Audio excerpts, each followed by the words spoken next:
And welcome to the Week 11 Fantasy Flex Waiver Podcast presented by Prize Picks. I am your host, Chris Raybon, joined as always by my dude, Sean Koerner. Sean, what's going on? What's up? I had a decent week 10. I went 3-0 on my sides and totals, but my props fell apart at the end there.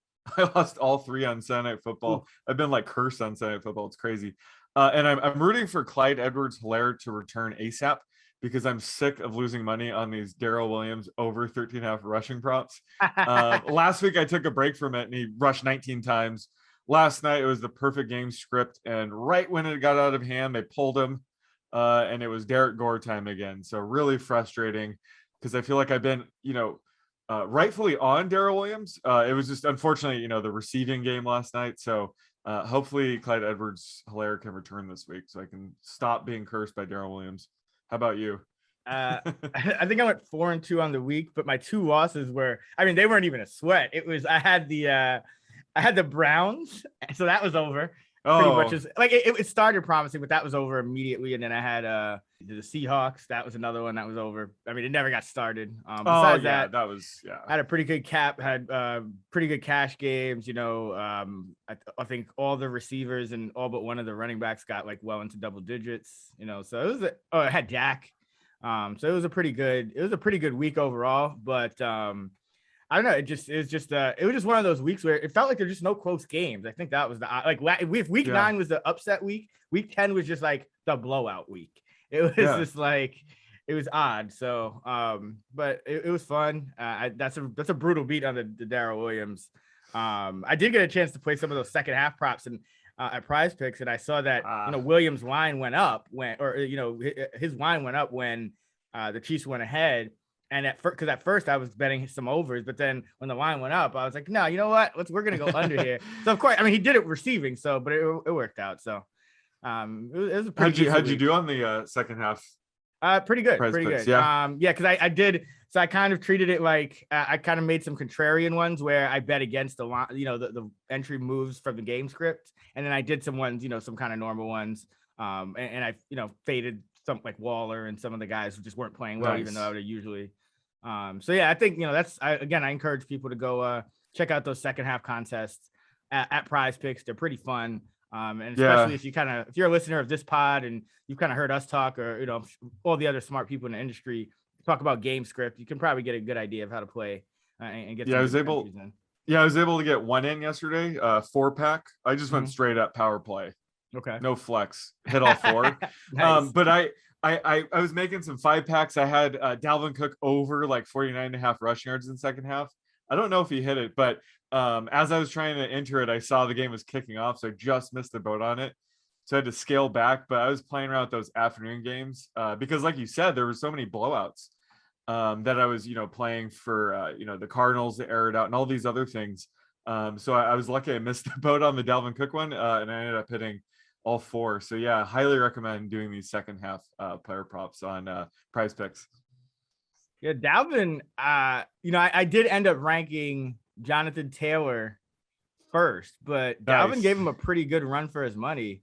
Because Taylor started off so hot. It looked like he was running away with it.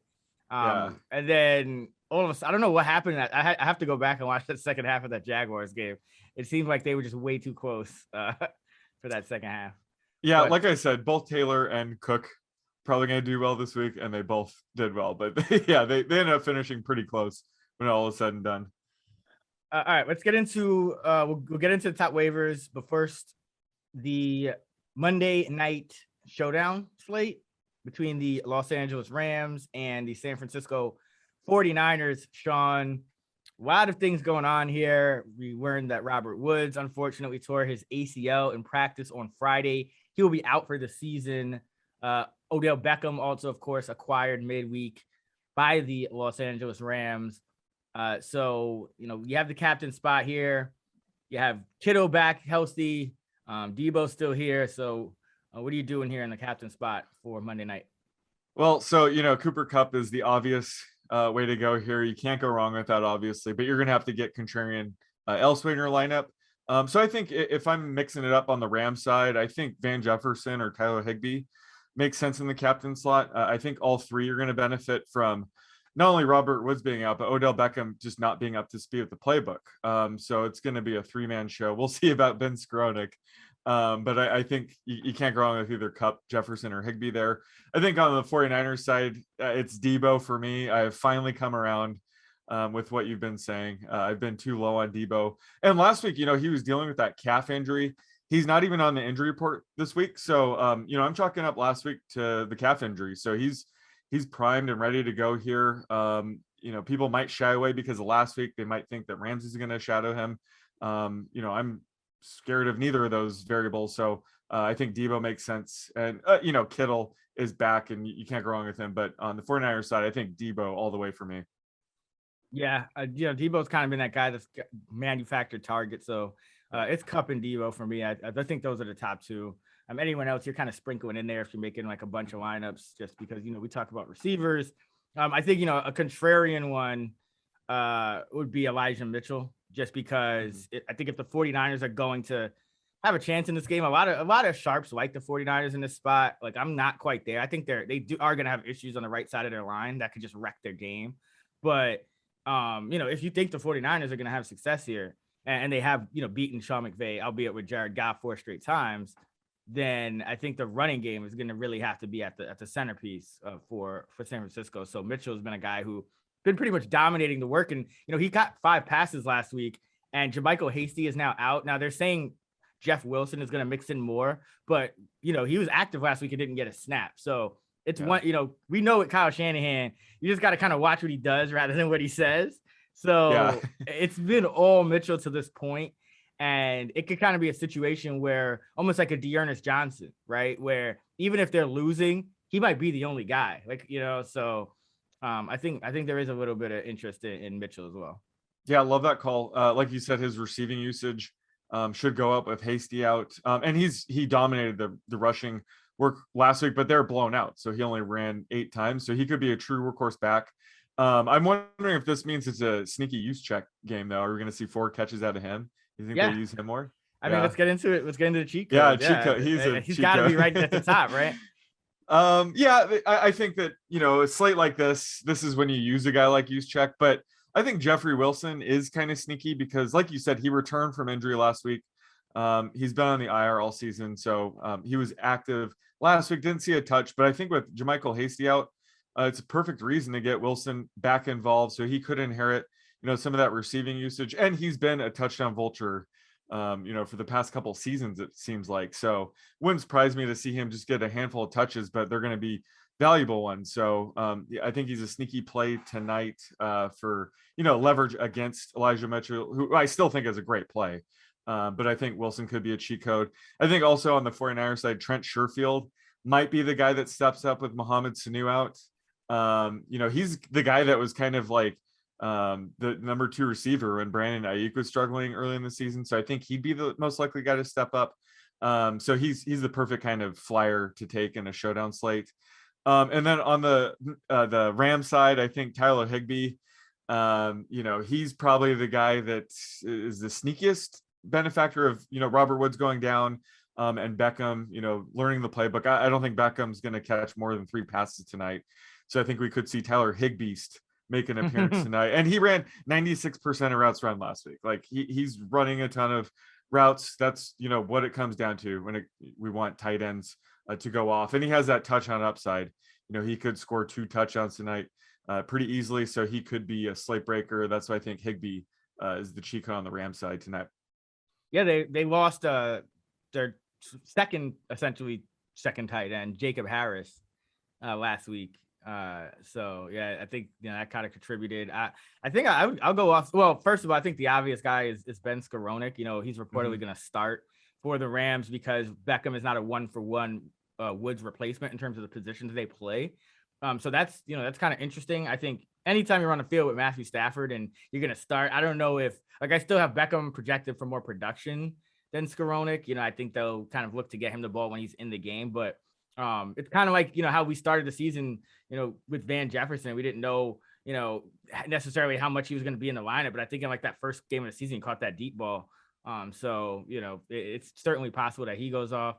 I don't think you can play Showdown anymore without going in with like the backup tight end. So Kendall Blanton for the Rams, because the one thing about the Niners is they commit a lot of pass interference penalties. So that could mean a lot of first and goal at the ones for the Rams. Yeah. And you get that little play action. And the Rams also may actually play more two tight end personnel. You know, new guy in Beckham. Woods just went down like midweek. And Skowronek is not a guy you probably want to start, and play like all the snaps either. So you could see more Kendall Blanton, maybe some Bryson Hopkins. So I think those two guys for me. And then on the Niners side, I think Travis Benjamin will be active now with Sanu out, and he's a deep threat. That's the only, I think Sherfield and Jawan Jennings may play more, but Benjamin's like their only true deep threat out of those guys. So I think in terms of like just a dart throw guy, I actually like him, because sometimes you see those guys like they're only a wide receiver, so they're not active for special teams. But then when they become active, he could end up being that third receiver. So Benjamin, another guy like is he returning punts tonight too? You think after Ayuk fumbled one away last week? I don't know. Maybe he could. Yeah, I do. Like it was a numbers game. The reason why he was inactive, like they kept him on the roster this whole time, so he's been practicing with the teams, and he's got. I mean, it's Travis Benjamin. That's what he's kind of there for, like punts, and he's like the Deshaun Jackson of this team, I guess. Yeah, he's a perfect kind of flyer for the slate. I agree. Yeah. Now Skowronek picked up like a calf injury, I think it was on Saturday, so he's actually questionable. Well, no. He picked that up. He was questionable all week, and the report that he was going to start came after he had already been on an injury report. So I assume he's fine. I imagine a guy like him, like he's going to play through whatever injury comes his way, right? I mean, this is his chance to start. This is like you got to put that Eminem "Lose Yourself" on. Like you got one shot, one opportunity. That's what I'm thinking. But if he's out, it's going to be a mess. And I don't even know who this J.J. Koski guy is, but now that's a special teamer. He's not an option. So I think they would just force Odell in at that point. But yeah, I think Skowronek should suit up, because this is too much for him to miss this game. So just want to throw out there that he's questionable. Yeah, no, I mean, I saw that too, but once I heard the report that he was going to start and he had already been on the injury report, I'm just like, all right, that it must be one of those. Yeah. All right, that's going to do it for our Monday night showdown breakdown between the Niners and the Rams. Now let's get into our waivers for week 11. And now joining us for our week 11 waiver segment is Samantha Previte from the Action Network. Samantha, what's going on? Everything's going great, guys. It was just another rowdy week of football, but I guess that's what we can expect this season. Yeah, I feel like we're at the point now where it's like February, March NBA. It's like where you never know who's going to be scratched, who's going to come out flat, who's going to it's just one of those times of year.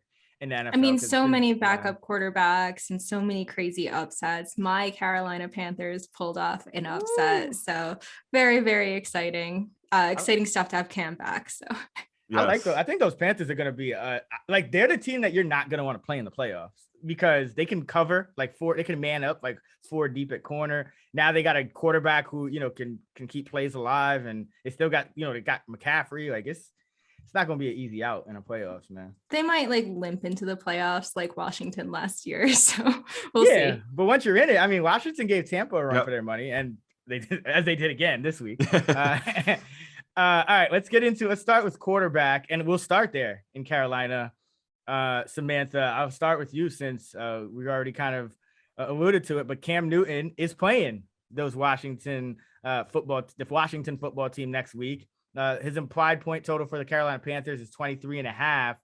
But if Cam is available in your league, like he is, I don't think he's been officially named the starter, but he's going to take the first team reps, but he's got to be like the top priority, right? He's definitely going to be the top priority. He's only 16% rostered at this point, which I think is somewhat of an artifact of a lot of teams being kind of given up at this point, but certainly is out there in a lot of leagues. And yeah, he had 2 touchdowns in his first 2 snaps. So they're definitely going to get him involved, have a lot of design runs for him. And he'll definitely be make a difference for fantasy, I think. And to your point, yeah, they gave him starter money. So I think it's just a matter of when, not if. Oh, what did you think of Cam? I know he's only out there for like 7-8 plays last week, but what do you think he'll kind of land in your projections for week 11?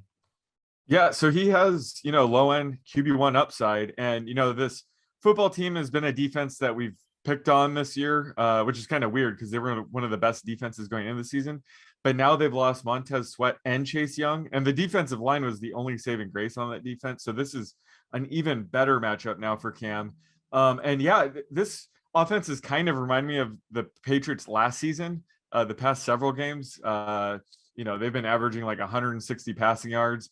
So I think, Cam has a much better supporting cast around him than the Patriots last year. He, has DJ Moore, Robby Anderson, Christian McCaffrey. And he has those design goal line packages where he's going to get rushing touchdowns. So it reminds me of the Cam last year, but with more upside in the passing game. So I think if he's out there and you need help at quarterback, absolutely add him.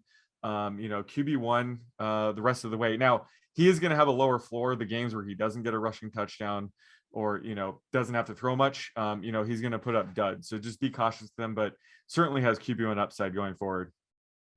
Yeah, I think there are still questions about him as a thrower that he obviously didn't answer in that limited time last week. But I totally agree. It's a low floor, but high enough ceiling situation to still be a top 12 option pretty much going forward, because you might not just get one rushing touchdown, you might get two.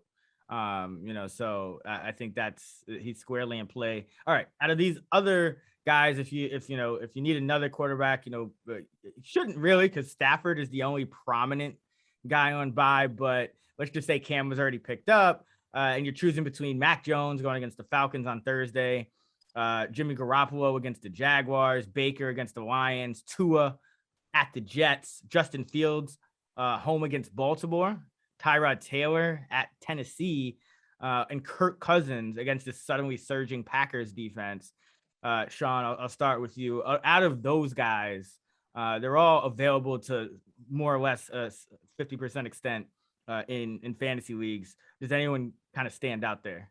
Yeah, I think the two guys that stand out are Tua and Justin Fields. And you kind of call it last week with Tua, like we weren't sure if he was actually not playing because he was injured. And sure enough, Jacoby Brissett gets hurt. Right. And Tua comes in, it looks totally fine. So I think we can bank on Tua this week. He has an easy matchup against the Jets. So I do think he has, high-end QB2 upside here. And then Justin Fields, he had a breakout game in week 9 just before the bye. He's been, really good as a runner now. That's 4 straight games with over 35 rushing yards. That's what I was looking for from him. And he broke out as a passer. He had 291 passing yards. Cole Kmet looked really good. So, if he can get going, that's great. He still has Allen Robinson, Darnell Mooney. So there's still QB1 upside there. I was bagging on him earlier in the season when he wasn't running, but now that it's kind of all coming together, I think he is one of those guys that you kind of want to take a flyer on because he does have that QB1 upside. So I like playing him this week. Samantha, how about you? Mac Jones, Baker, Jimmy G, Tua, Fields, Taylor, Cousins. Who stands out? Yeah, I would like Cousins of that group, though Cousins is probably the most rostered of that whole list that you just named. Baker banged up. I know they don't expect him to miss time, but I could certainly see it impacting his play. I really do like Justin Fields at 25% rostered. As Sean alluded to, weeks 8 and 9, he looked really strong. He tossed 2 touchdowns for the first time all season in week 8, and then had a career high 291 passing yards in week 9. So he'll have the bye and the Ravens defense, which is allowing an NFL high 283 passing yards per game. So that's definitely a good matchup. Mac Jones is interesting, certainly, but it's not a high volume situation. Like, they were 3 touchdowns and 0 interceptions last week, but he didn't even break 200 yards. So he's probably a little less intriguing to it if he's healthy with the matchup. That is definitely someone that I would keep my eye on. And he is only 23% rostered. Yeah, I haven't crunched the full numbers yet for the week 11 projections, but I agree. After Cam, it's got to be Fields just because of that rushing upside. And then I thought he played well under pressure against the Steelers, which was my main concern with him. He was 6 of 10 under pressure for 83 yards.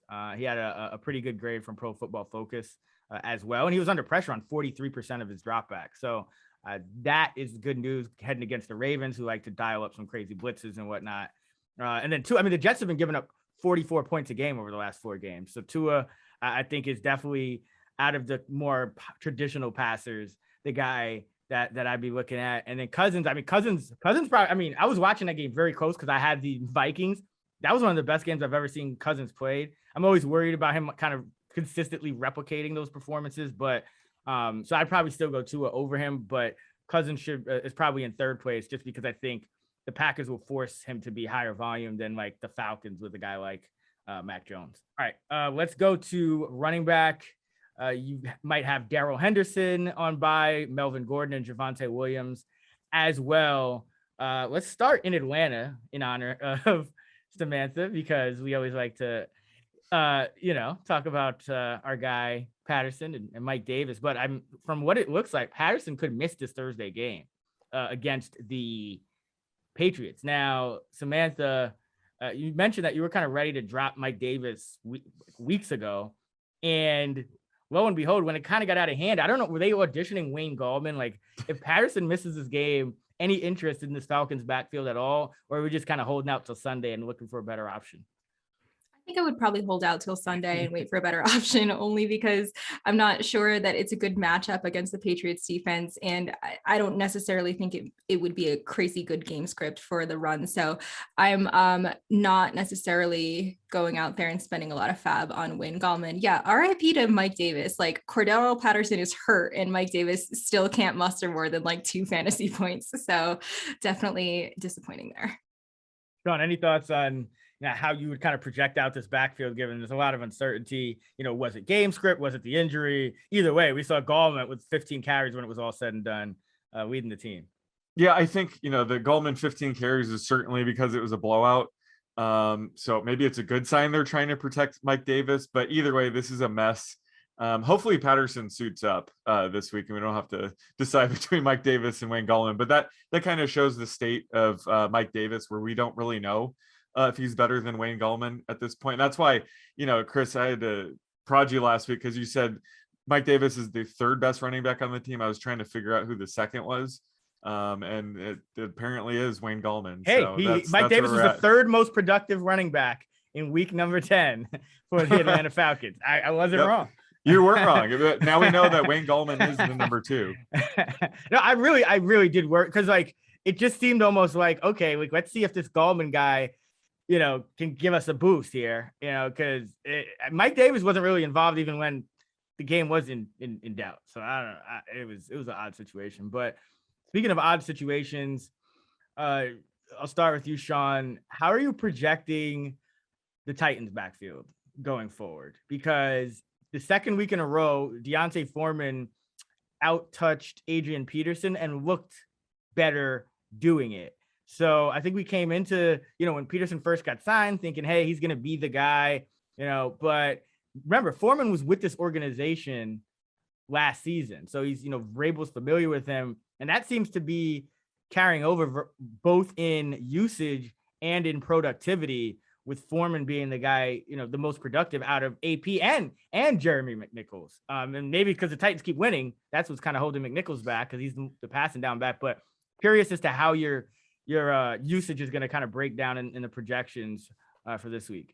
Yeah, these are the times I really miss Derrick Henry, because it was so easy to project the Titans backfield. Just give him 30 carries and move on with life, right?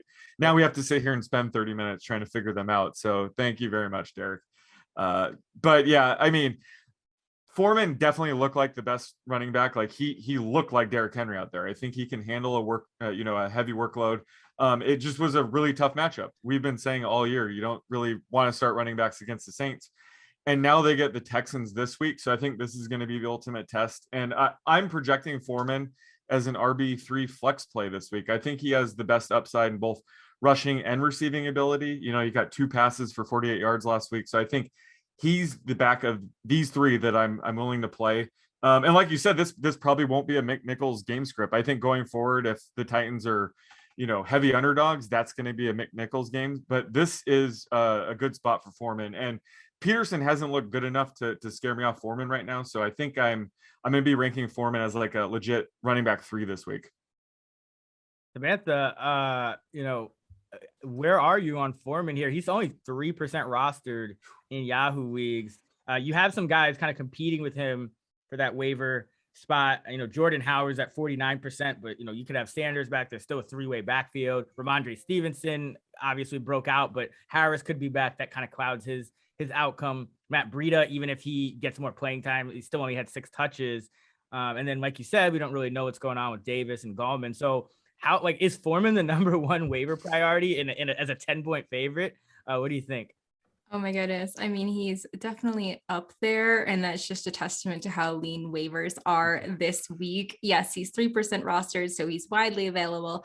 I think he is worth a roster spot, especially in deeper leagues. To your point, he looked the best of the 3. I like that a couple weeks ago, we were just like waffling over, is it McNichols or Peterson? And the answer was neither. So I guess it was a bad, I don't think that any of us really thought that it was going to be an Adrian Peterson game with just like the matchup against the Saints. So certainly this could be an interesting game to see how this backfield shakes out when they're like heavy favorites and stuff like that. But I think I would probably give an edge to Stevenson, only because I just really, really liked what I saw from him overall. 20 carries for 100 yards and 2 touchdowns.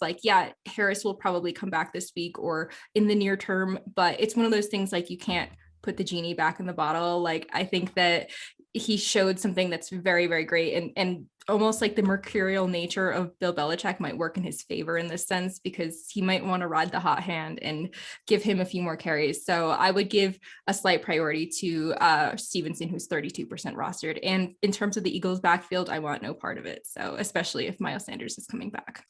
I just hope Stevenson doesn't miss a meeting or something like that. Right. Because you said put the genie back in the waivers. bottle. Actually, Bill Belichick has put the genie back in the bottle. His name is Jonas Gray. If you don't remember, yes, look him up. 4 touchdowns, right? And then never played again because he missed a meeting that same week. Yep. All right, Sean, any thoughts on?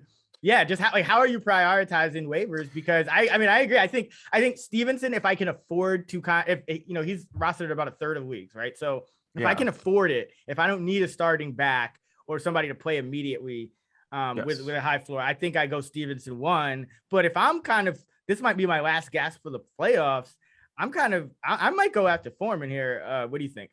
Yeah, that's the way I'm viewing it. Foreman's the short-term ad. You could probably play him this week if you're desperate. You need a win. I forgot to mention, this is a revenge game too. The Texans are the team that gave up on him after he tore his Achilles. So revenge game narrative all the way for Foreman this week. Whereas Stevenson, it could be a bit murky when Damian Harris returns this week. But Stevenson obviously has the higher upside of the two long-term because he proved that he can dominate the rushing and receiving work in this Pats offense. So, I think Stevenson has RB2 potential down the road. We just don't know what's going to happen this week. So he's the better long-term ad. If you're set for the playoffs, you don't really need a win this week, or you're hurting at running back, you want to stash Stevenson for the long-term, whereas Foreman is a plug and play for this week. And then after that, we don't really know.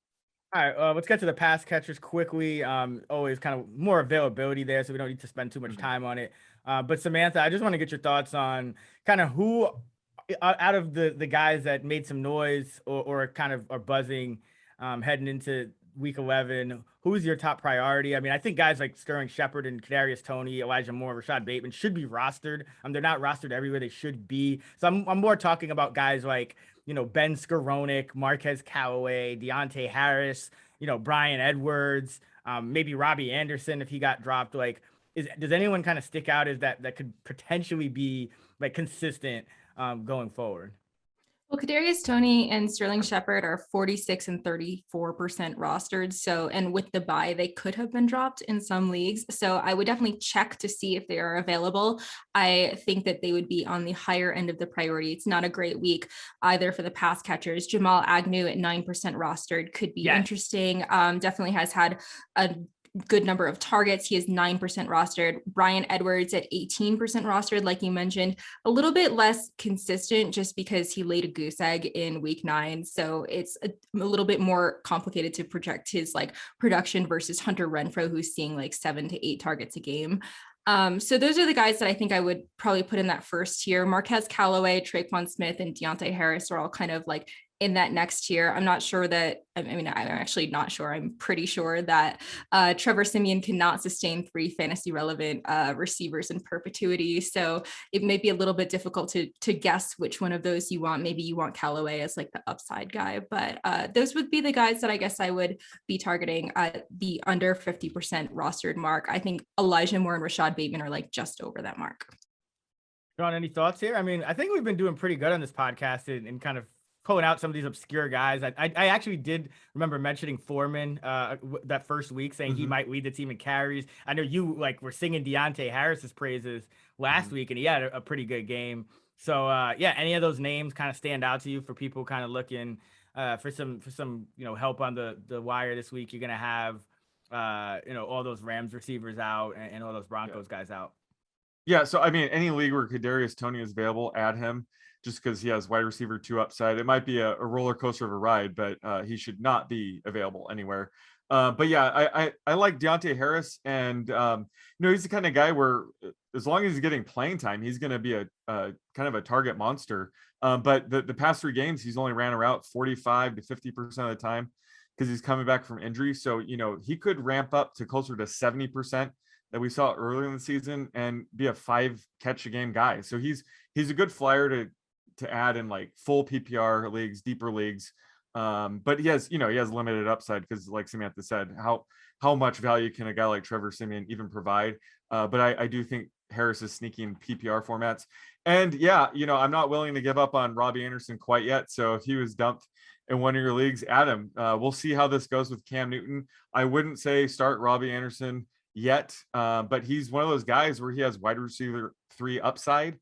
So just add him, stash him on your bench. He at least has that upside I like to have on my bench. And he's kind of a wait and see guy. Yeah, I like, I think Agnew is another one. I think he needs to be rostered everywhere. We've talked about him too. I think he should be rostered because they're using him as a kind of a de facto running back. And I'll actually give Bryan Edwards some props.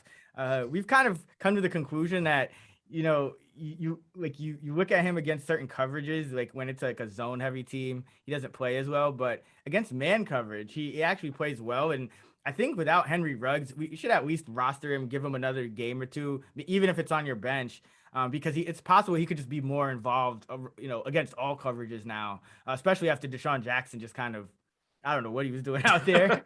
That was the play of the week. Right. I don't care what anybody says. Yeah, it was just catch a long pass, flip the ball around. And I don't know. Catch a long pass, stop, forget where you are, turn around, and then pitch the other team. Yeah. Right. Yeah. That's like pressing the wrong button in Madden. Like, oh, wait, do over. Do you guys have any interest in Kendrick Bourne? He is 7% rostered and no, 98 yards and a touchdown. Okay. sweet Kendrick Bourne. I think he's gonna be kind of volatile week to week. Like as you mentioned, it's a low volume situation. The Patriots are good game planners, and I love that catch. Did you see that catch he made for the touchdown? I mean, that was a catch and a crazy throw. But yeah, I just don't know how much he can replicate it. So yeah, he would kind of be down the list for me. It was a DFS play. And happy to see Jacoby Myers score his first NFL touchdown. Congrats, Jacoby. It's long overdue. 53-man celebration after Jacoby Myers scored his first TD. All right, let's quickly wrap it up here with tight end. If you had Tyler Higbee or Noah Fant, those are the 2 guys you're looking to replace. Samantha, who are your top priorities under 50% for this week?